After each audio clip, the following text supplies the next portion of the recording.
Cette affaire Martinez-Zogo, au-delà de la sensation criminelle, est venue exposer les pires errements de la presse dans notre société. Il existe aujourd'hui, et je peux l'affirmer, un mal camerounais. Il faudrait réfléchir sur son dimensionnement et ses implications. Mais nous avons un problème. Parce que pendant que certains font vraiment le deuil, d'autres ne sont pas dans le deuil. Ils sont dans le commerce de la politique. Ils sont dans un processus de culture de la haine et de construction de la vengeance. Non pas pour Martinez-Zogo, paix à son âme encore, mais pour leur propre frustration, dont la mort de ce brave citoyen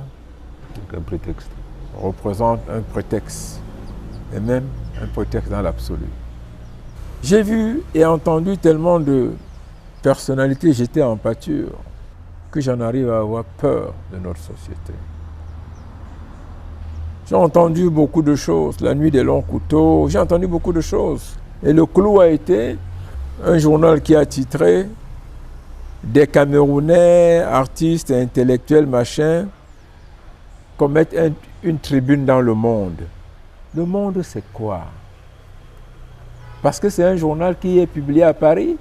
Une dizaine d'individus, dont la plupart sont ici, se sont mis en avant dans la presse française pour exprimer leurs humeurs sur ce qui se passe au Cameroun.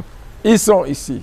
Vous savez, la peur de la décrépitude d'une société repose sur l'émergence des prétendus directeurs de conscience, des consciences.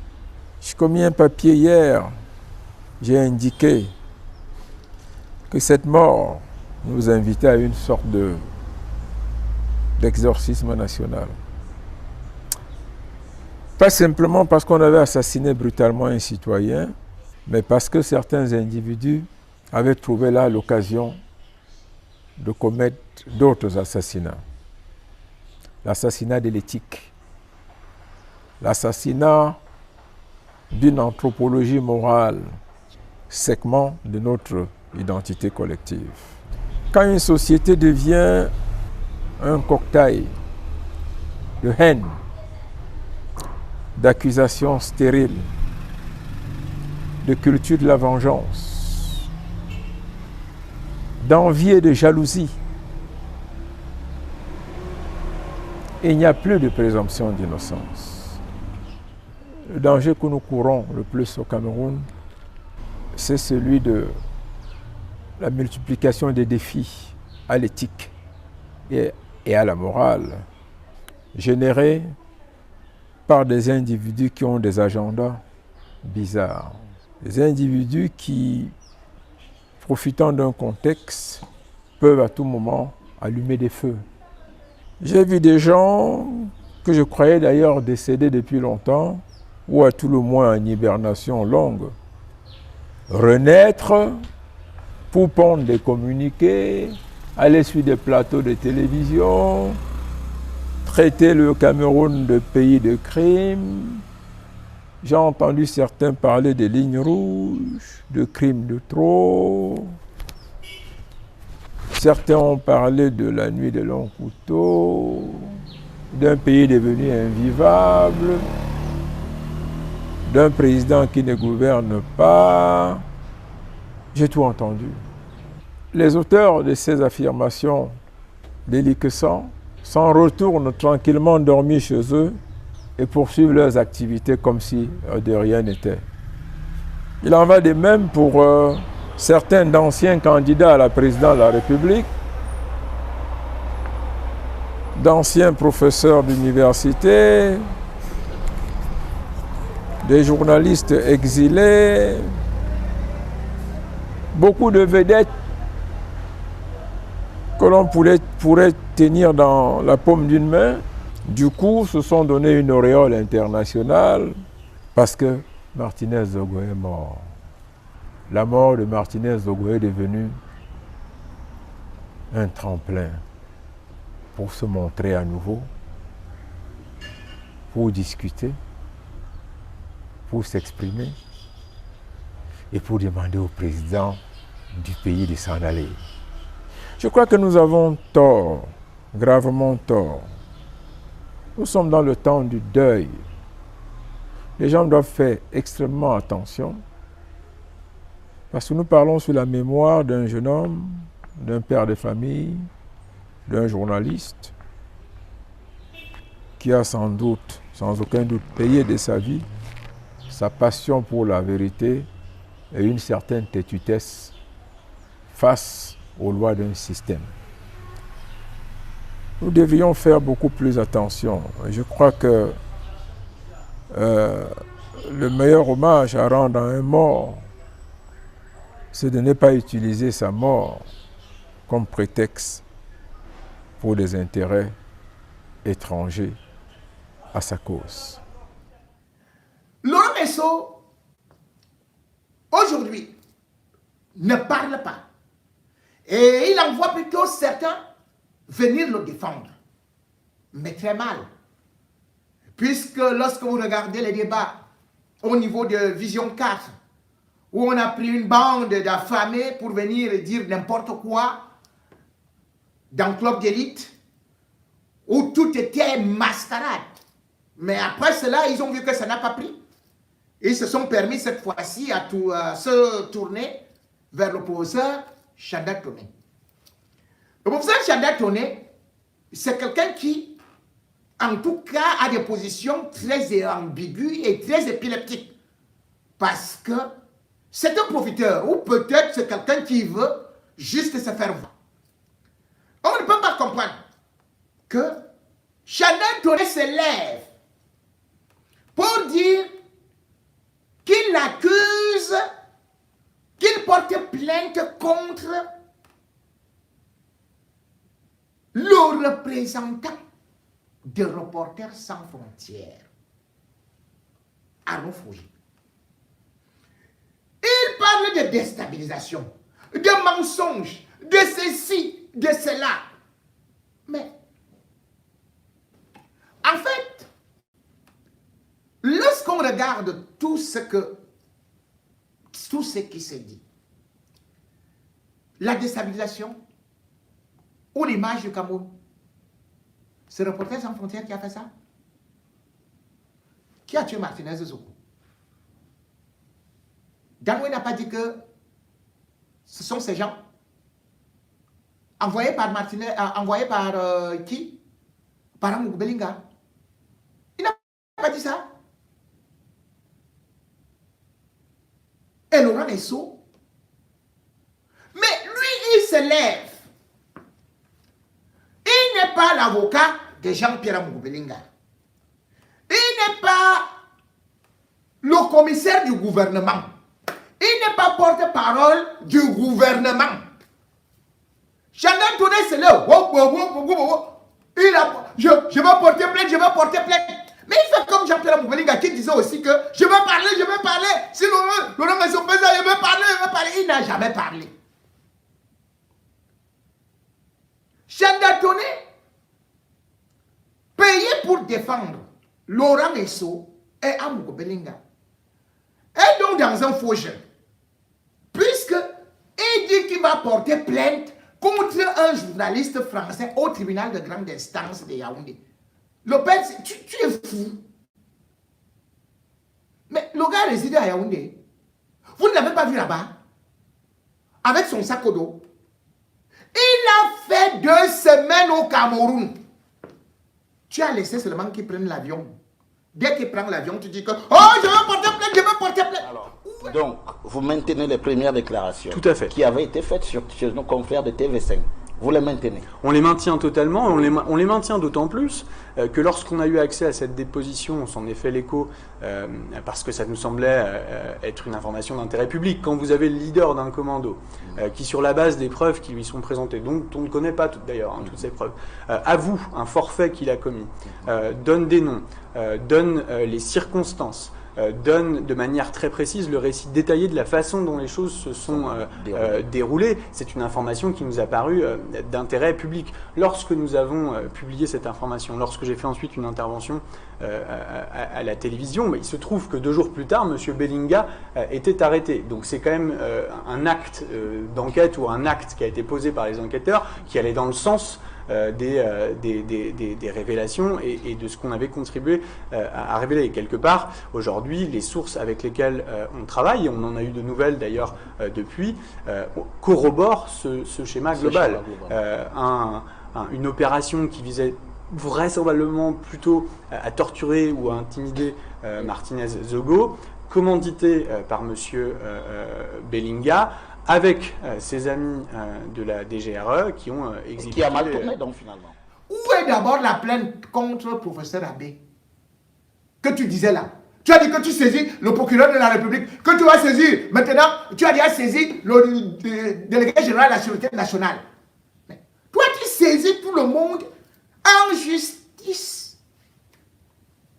Non seulement tes plaintes n'aboutissent jamais. La dernière fois, tu disais que tu t'attaquais au chef Bamendjou, Sa Majesté Sokodjou.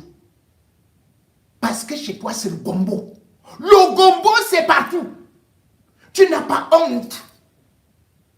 Un monsieur comme toi, d'aller aussi comme un mendiant prendre de l'argent du sang de Martinez Zogo. Tu dis que tu vas t'attaquer à Reporters sans frontières. Est-ce que quelqu'un qui prétend, qui a souvent prétendu être du côté des journalistes, de ceux qui défendent la société civile, peut aller s'attaquer à Reporters sans frontières? Reporters sans frontières défend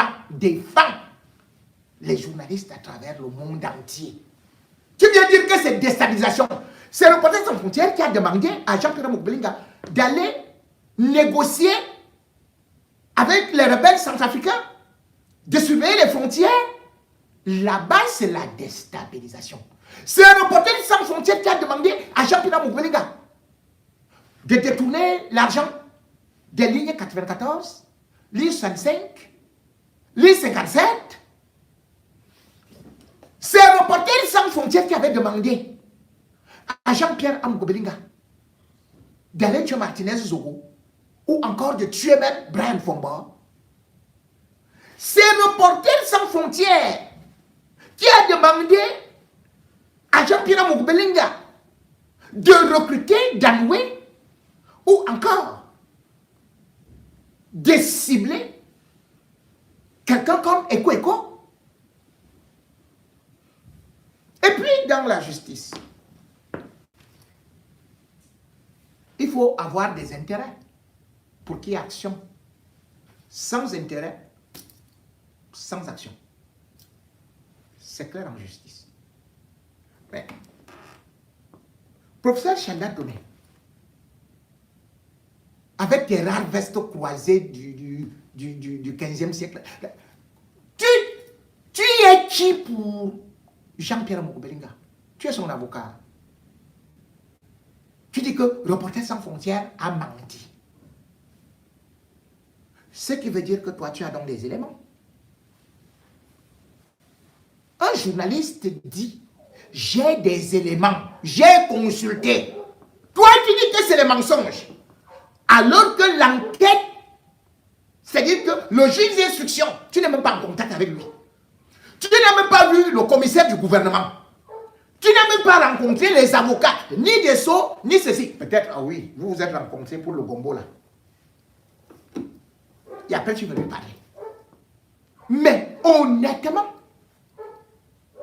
tu agis donc en tant que qui? Tu parles au nom de qui? Tu parles de tantôt guerre civile. Oh, ça va créer la guerre civile. Les mêmes choses que tu racontes partout. C'est ça que tu avais dit.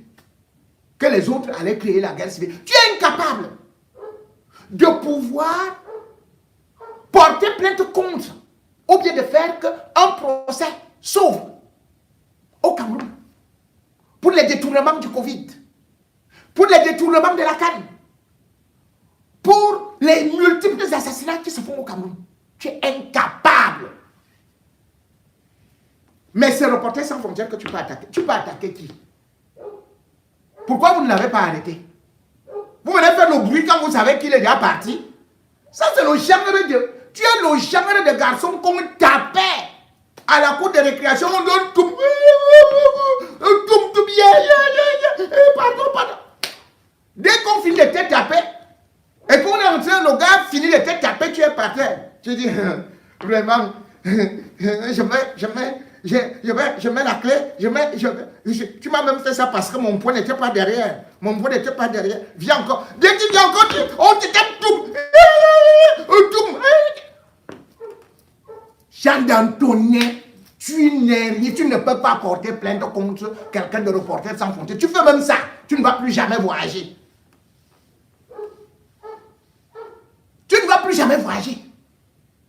Quand tu iras supplier le truc là-bas à l'ambassade de France, on va te refuser ça. On va dire que tu défends les criminels. Les assassins de Martinez. C'est eux que tu défends. Laurent Esso ne parle pas pourquoi. Un ministre, ça démissionne ou ça donne des explications. Laurent Esso a été cité nommément par Reporters sans frontières. Reporters sans frontières quitte la France. Alors, mais attends. On dit non, il va se dédire. Oh, ils disent que ce n'est pas ça. Il n'avait même pas vu ceci et cela. N'est-ce pas qu'il est venu au Cameroun? N'est-ce pas qu'il a dit que nous n'avons rien, nous ne revenons pas sur nos déclarations. Nous sommes et restons sur nos premières déclarations. Il a fait beaucoup de sorties. N'est-ce pas qu'il était à Equinox? Pourquoi vous n'avez pas envoyé à Tanganji? Laurent Esso n'est pas ministre de la Justice. Il ne pouvait pas demander à ses magistrats de le séquestrer, de le coffrer. Il ne pouvait pas l'attaquer en diffamation. Un ministre, on ne peut pas venir chez toi. Vous n'avez pas honte? Arnaud Froger est venu, ministre d'État, et dit oui, j'insiste, persiste et signe que Martinez Zogo a été enlevé par les éléments des services secrets, conduits par Tanwi. Et qu'il y a bel et bien eu un coup de fil passé à Laurent Esso. Il a désigné Amgou Belinga comme étant commanditaire. Il n'est pas passé par 4 chemins. Il a dit ça. Laurent Esso, si c'était un petit journaliste camerounais, il allait seulement ordonner qu'on l'assassine. Pourquoi il n'a pas ordonné qu'on l'arrête, qu'on l'assassine? Parce qu'il sait que si Reporters sans frontières le dit, c'est qu'il y a des éléments.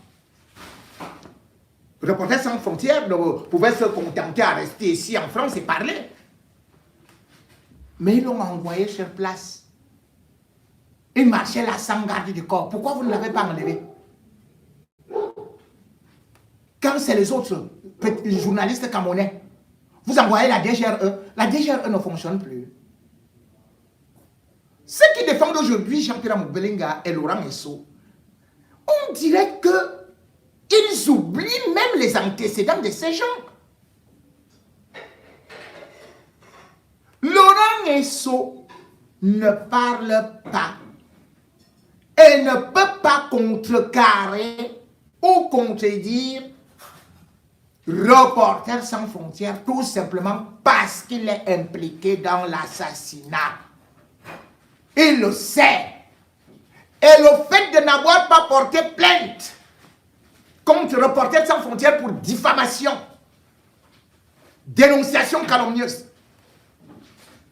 ça veut dire tout dire. Vous allez dire que non, parce que... Non. Laurent Esso n'a jamais laissé une affaire dès que son honneur est traîné dans la main. Vision 4, l'empire de Jean-Pierre Moubelinga a été bâti sur la haine. Vision 4 a été bâti sur la haine d'autrui, des autres ethnies. Et cette chaîne qui est reconnue comme la photocopie exacte de Radio Mille Collines au Rwanda, loin d'être décriée, elle est plutôt défendue par des personnes qu'on n'aurait jamais soupçonnées. Aussi, j'ai parlé de Chanda Toné. Voilà un Bamileke qui dit qu'il défend le Bamileke, mais qui, aujourd'hui, défend plutôt Jean-Pierre Amour-Belinga et Laurent Esso. J'ai dénoncé sa sortie face à Reporters sans frontières, où il a dit qu'il portait plainte contre Arnaud Froger, qui pourtant, au regard des éléments et pour l'instant de l'enquête qui maintient Jean-Pierre Amour-Belinga, a raison. Mais quand on voit un monsieur comme celui-là ne jamais se dresser contre Vision 4, mais venir plutôt se dresser contre des journalistes, il faut comprendre que cet homme est dangereux. Je reviens sur Chanda Toné parce que c'est ce genre de caméléon qui est dangereux pour sa propre communauté. Chanda Toné s'est présenté comme celui-là qui voulait défendre le Bamileke contre le Béti, mais qui se retrouve être le meilleur ami des Béti qui sont ethnofascistes, ou encore de ceux-là qui sont les amis de Jean-Pierre Amour-Belinga. Beaucoup ne comprendront pas que je m'attarde sur lui. J'ai dénoncé mon frère Jean-Pierre Amour-Belinga. Le temps m'a donné raison. Je vous dis, peuple de l'Ouest, peuple Bamileke, votre ennemi s'appelle Chanda Toné. C'est un indique du gouvernement. C'est cet homme qui a tué ce qu'on appelle la dignité du peuple Bamileke. C'est cet homme qui a vendu tous les hommes d'affaires Bamileke. C'est cet homme qui a fait que tous les hommes d'affaires Bamileke se retournent pour aller au RDPC. En fait, qui est Chanda Toné? Dans les années de braise, il va profiter du fait que il y ait un certain soulèvement et que les gens aient ras-le-bol. Et d'ailleurs, à partir de la faculté des sciences juridiques, où on va voir les Kamtou et consorts réagir, Paul Biya sera obligé d'anéantir ça. Chanda Toné va profiter de Sinjoum Pokam, qui est assez intelligent, pour essayer de piéger les Bamileke. Bien sûr qu'à cet instant-là, il y avait ce que l'on appelle, bien sûr, les Singans. Les Singans, c'est un groupe tribaliste qui a été créé, fomenté par Joseph Owona. Je dis bien Joseph Owona, pour barrer la route au Bamileke. Et c'est pour ça d'ailleurs que la célèbre phrase est restée: un Bamileke ne viendra jamais au pouvoir. Maintenant, face à cette situation, Chanda Toné va profiter pour monter des Bamileke en disant qu'il faut créer le LACAM pour peut-être se protéger. Et d'ailleurs, vous avez pu voir certaines de ses sorties, comme en 2017, où il dit que oh, les Bamileke ne sont pas nomades des postes de responsabilité, oh, ils ne sont pas ceci, ils ne sont pas cela. C'est du charlatanisme, c'est de l'illusionnisme. Ce type est dans le mercantilisme. Chanda Toné va réunir les élites de l'Ouest qui vont lui faire confiance. Et quand on dit qu'on va créer le LACAM, la première grande réunion, c'est-à-dire que c'est le 23 septembre, chez le chef, au palais du chef Bamougoum. Beaucoup de personnalités seront là, de l'élite de l'Ouest, pour essayer de propulser ce mouvement. Mais qu'est-ce qui va se passer entre-temps? C'est que Chanda Toné était devenu populaire parce qu'il faisait semblant d'être opposant alors qu'il cherchait son argent.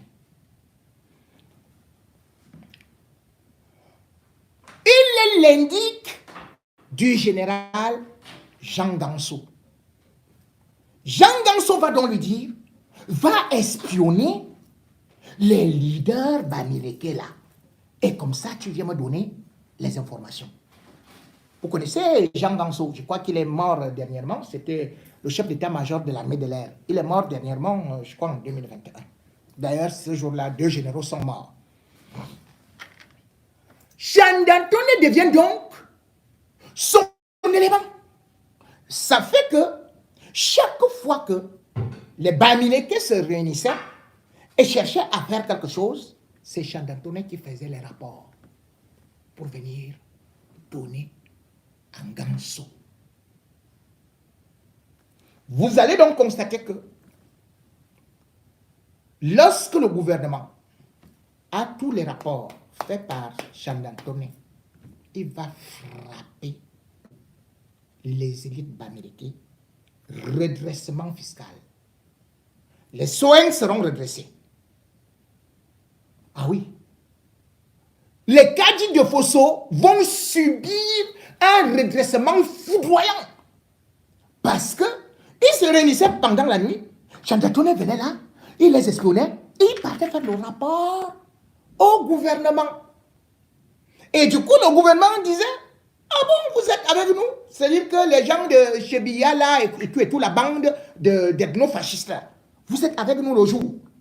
Mais la nuit, vous partez vous réunir à tel ou tel endroit. Combien d'élites bamileke ont été trahis par Chanda Toné?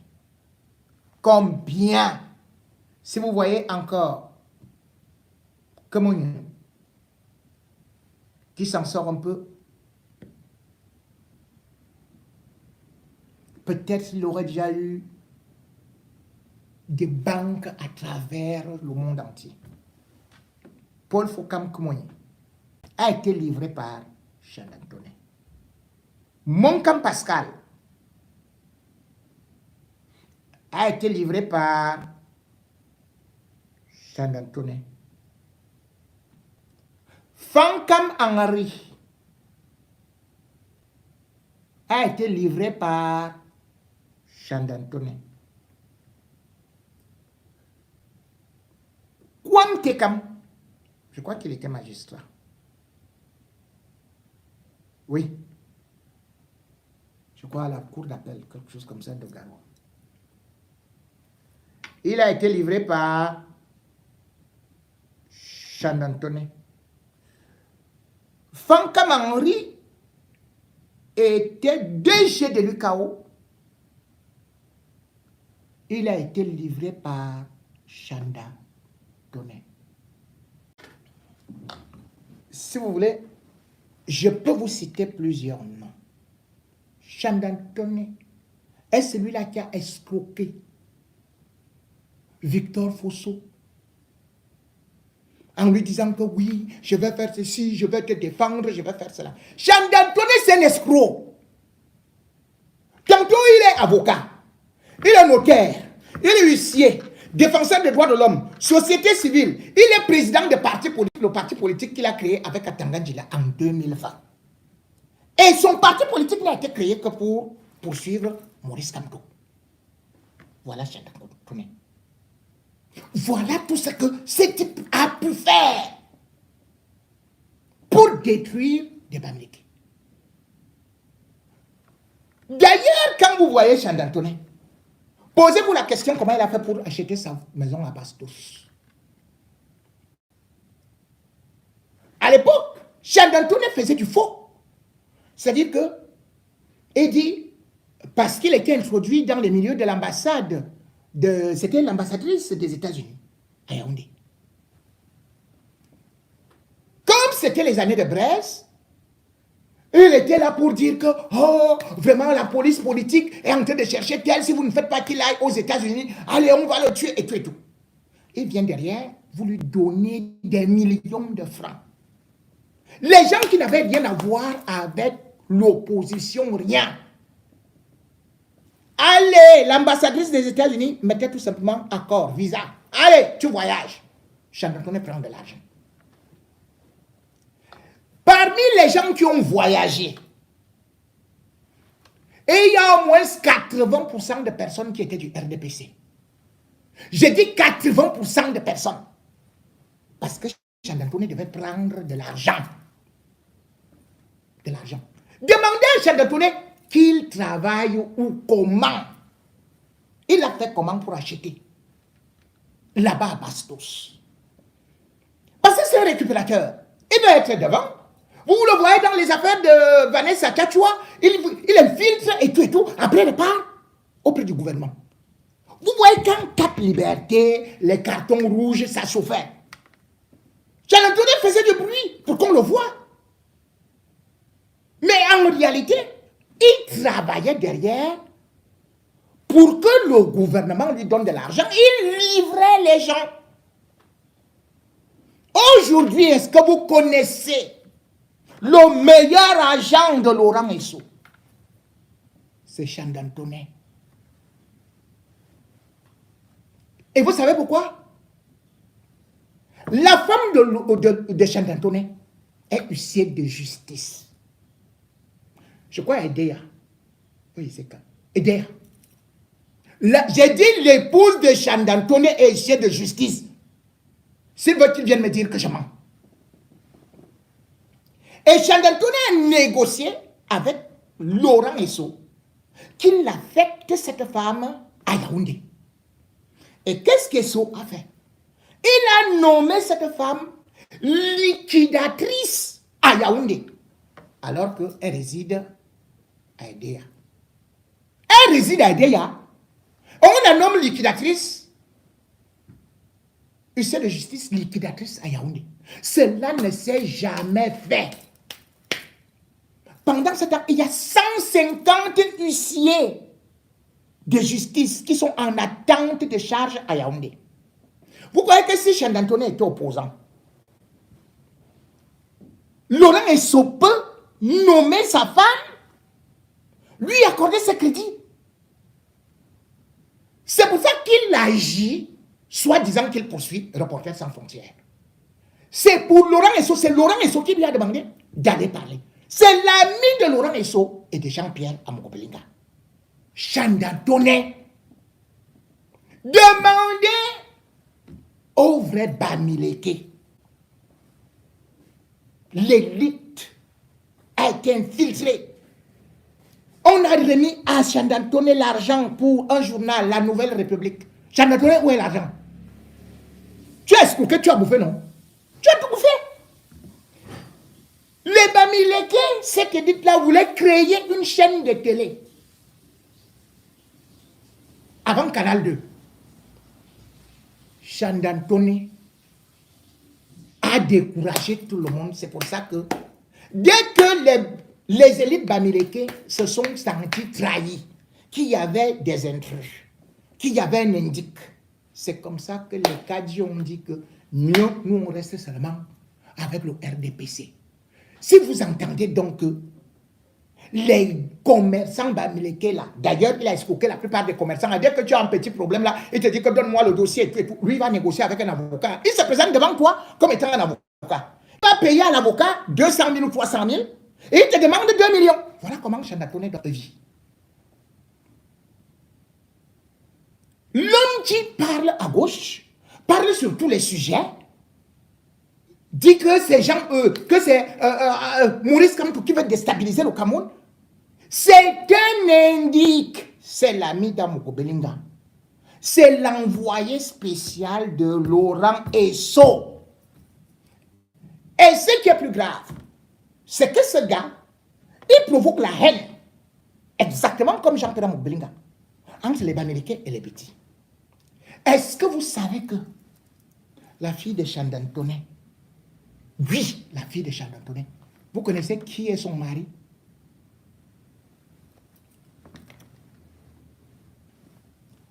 La fille de Chandantoné, son mari s'appelle Wolfgang Owona. Qui est Wolfgang Owona? C'est le fils de Joseph Owona, le professeur, qui a inventé Essinga et qui a dit que Bamileke ne sera jamais président.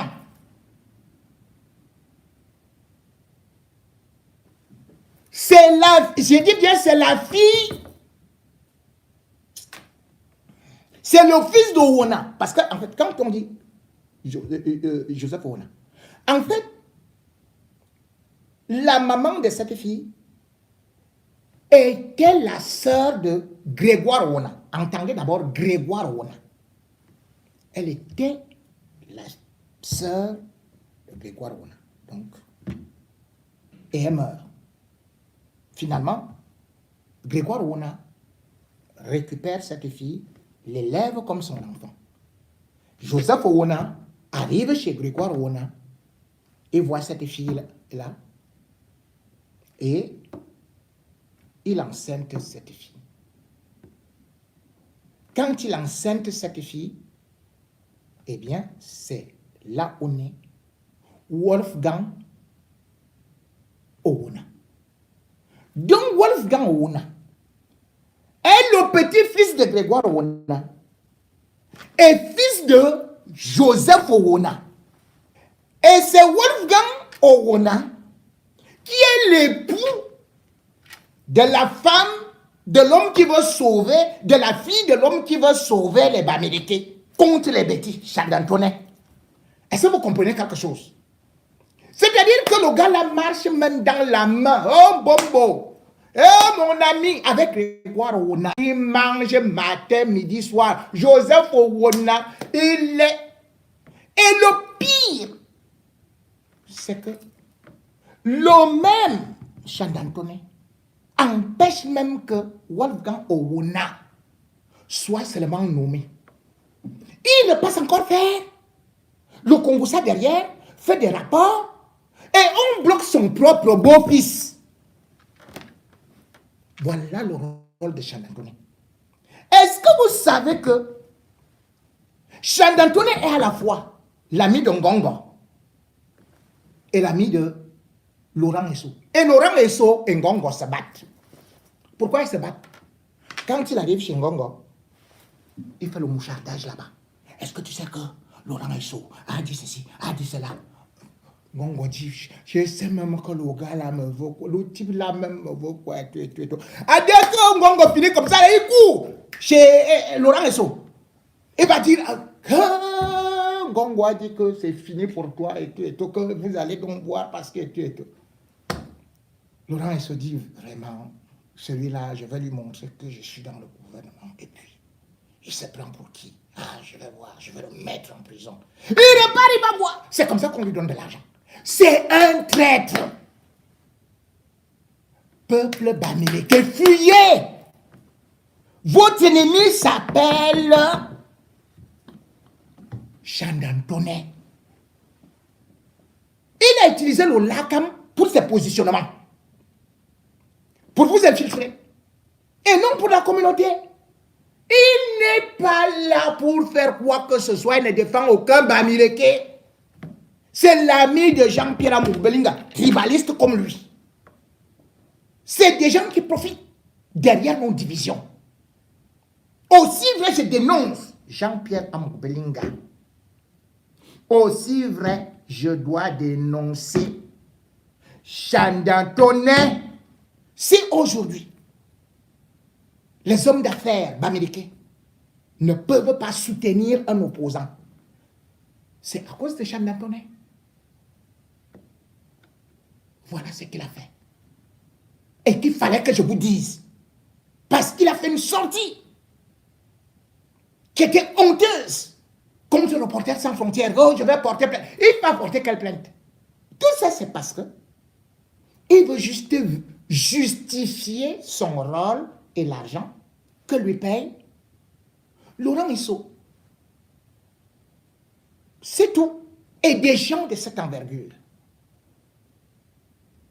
tant qu'on ne les déshabille pas, ils vont continuer à manger dans tous les râteliers. Il est parti créer un parti politique. Vous croyez qu'à Tanganji peut permettre à n'importe qui en ce moment-ci de créer n'importe quel parti politique? Mouvement, quoi là? Comment il a même appelé son truc là? Au mouvement quoi de MDR, quelque chose, MPDR, Mouvement Populaire Démocratique de quoi? Mais, écoutez, les trucs comme ça là, comme Ankar Gassagaï, c'est presque le même nom. Un parti qui n'a jamais connu de congrès. Quels sont les militants? Qui sont les membres du bureau? Son seul problème, c'est de combattre Maurice Kamto. De prendre quelques élites encore qui ne connaissent pas que c'était un agent de Ganso, que c'est un agent indique du régime, que c'est un agent de Laurent Esso, que c'est un employé de Jean-Pierre Moubelinga. Il continue à croire en lui. Il est là avec les talonnettes. Il est long comme ça là, comme Alvarez, l'autre là, Dalton. Mais il met les talons. Le père là met les talons avec ces rares vestes là. Les vestes du 15e siècle. C'est dur comme où il verse souvent, comme il a appris qu'on met l'almidon sur la veste. Lui, il vient verser seulement le liquide de Macabo. La veste est droite comme ça que quand Chandantoné passe, la veste peut te déchirer. Ça peut te blesser. Il faut le chasser. C'est des gens qui ont fait échouer l'opposition. Je dis bien que, d'ailleurs, quand le nouvel ambassadeur était arrivé à Yaoundé, c'est là où on a chassé Chandantoné de l'ambassade des États-Unis au Cameroun, parce qu'il partait là-bas et tout le monde croyait en lui. Parce que le gars là, c'est un tchatchad. Hein? Le gars là parle. Chandantoné. Chandantoné parle. Et comment il a les posters d'autres fois là, quand il parle, il prend un poster comme ça, il met le pied, il fait comme ça là, il s'incline un peu comme ça. Voilà Chandantoné. Tu vois quand il marche, il fait épaule carrée. Épaule carrée. Chandantoné. Moi-même je suis étonné. Chandantoné. C'est l'homme qui a tué le régime. C'est l'homme qui a tué le peuple. C'est l'homme qui a vendu sa communauté et qui fait semblant de défendre cette communauté en faisant plutôt le marché